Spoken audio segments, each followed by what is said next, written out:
జై శ్రీరామ్. అందరూ క్షేమంగా ఉండాలండి, అందులో నేను ఉండాలి. ఈ వీడియోలోనండి ఏం వండాలి అనుకుంటూ ఉన్నాను. ముద్దపప్పు చేశానండి. అయితే మా మిద్దె తోటకి వెళ్ళానండి. వెళ్ళి అక్కడ బచ్చలాకులు చూశాను. అయితే ఇంకా బచ్చలాకులు పులుసు పెడదాము, బచ్చలాకులతోటి ఆవు పెట్టి పులుసు అనమాట అండి. ఇప్పుడు తయారు చేసేటువంటిదే బచ్చలాకులతోటి పులుసు, ఆవు పెట్టిన పులుసుని తయారు చేస్తానండి. ఆ తయారు చేసేటువంటి విధానానికి వెళ్ళే ముందర కొత్త వాళ్ళందరూ కూడా సబ్స్క్రైబ్ చేయండి, పక్కనున్న బెల్ ఐకాన్ని నొక్కండి. మరి ఆలస్యం ఎందుకండి?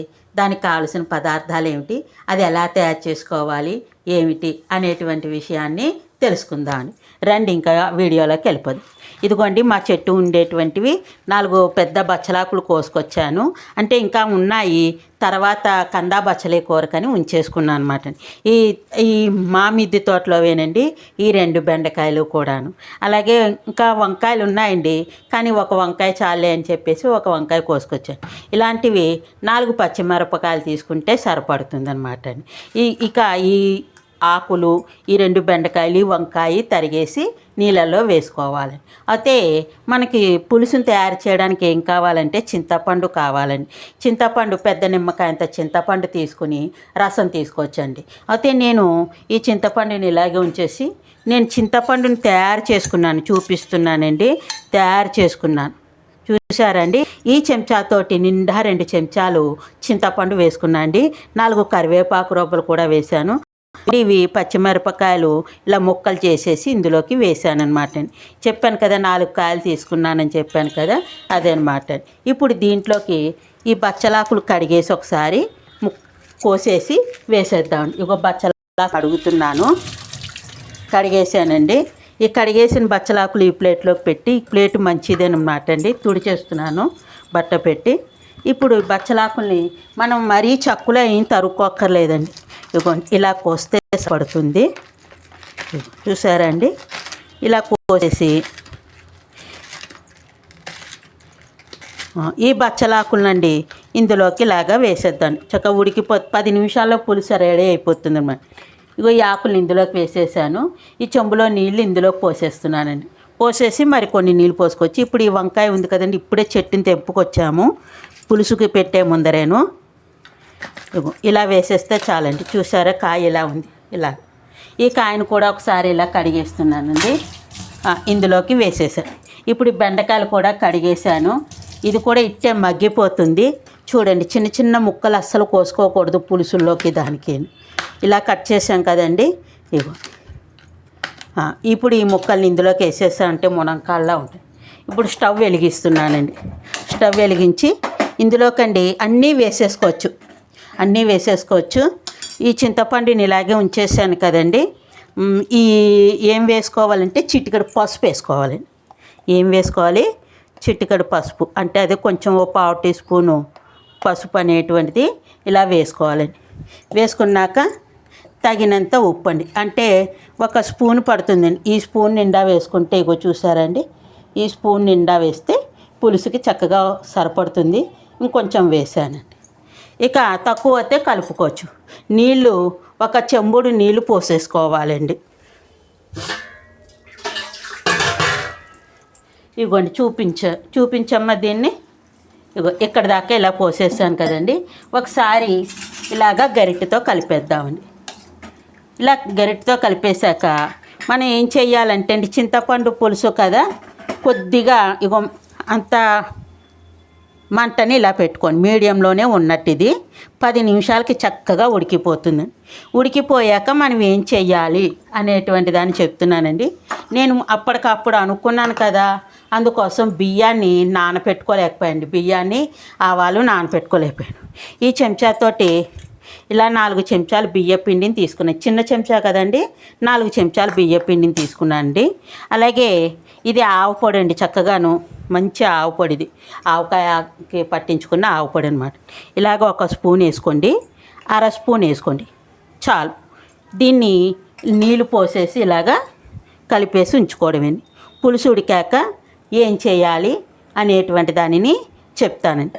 మరి పోపుకి ఏమేం కావాలో కూడా తర్వాత చూపిస్తానండి.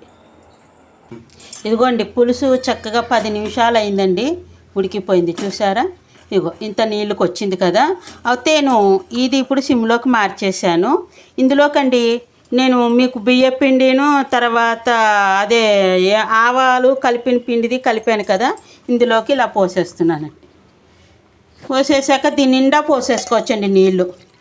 ఇగో ఇలా నిండా ఈ గిన్నెడు పులుసు అవుతుంది, ఇలా నిండా పోసేసాను. పోసేసిన తర్వాత మీకు బెల్లం సంగతి చెప్పలేదు, చిన్న బెల్ల పెసరు అనేది వేసుకోవాలండి. బెల్ల పెసరు ఇగో మేము ఇంత తింటాం కట్టి ఇంత వేసుకున్నాను. తినని వాళ్ళు అయితే కనీసం ఇంకోండి ఇంతైనా వేసుకోండి, అర్థమైందా? అదనమాట. ఇది ఎంతో లేదు, మేము ఇంత వేసుకుంటున్నాం. ఈ బెల్ల పొడిని ఇందులోకి ఇలా వేసేసాను. వేసేసిన తర్వాత ఇది ఒక పొంగు రాని. ఇప్పుడు మరి కొంచెం కారం అంటాలి కదండి, ఆ కారానికి ఏం చేస్తున్నా అంటే అండి, ఇలా వేపుడు కారం ఒక 1/2 టీ స్పూను ఇందులోకి ఇలా వేసేసాను. వేసేసి ఇలా కలుపుకోవడమేనండి. ఈ నిమ్మకాయలు కూడా మా చెట్టువేనండి, 3 కాయలు వచ్చాయి, రోజుకి 2, 3 అలా వస్తుంది. అదనమాట. ఇలాగ కొంచెం కింద మీద పడకుండా జాగ్రత్తగా కలుపుకోవాలి. అయితే పోపుకి ఏం పెట్టాలి అని మీరు అనుకుంటున్నారు. పోపుకి ఒక 1/4 టీ స్పూన్ ఆవాలు, 1/4 టీ స్పూన్ మెంతులు వేసండి. తర్వాత కొంచెంగా ఇంగువ, ఒక 1/4 టీ స్పూన్ ఇంగువ వేసేసి ఇలా పోపుని వేయించేసుకోవడమండి. చిటపట్టలు ఆడిన తర్వాత స్టవ్ బంద్ చేసేస్తే పోపు చక్కగా వేగిపోతుంది. ఇది ఒక పొంగు రానిచ్చేగానే ఈ పోపుని అందులోకి వేసేస్తాండి. పులుసు అది రుచి ఎలా వచ్చిందో అదే ఆ పులుసు రెడీ అయిపోయాక మీకు చెప్తానన్నమాట అండి.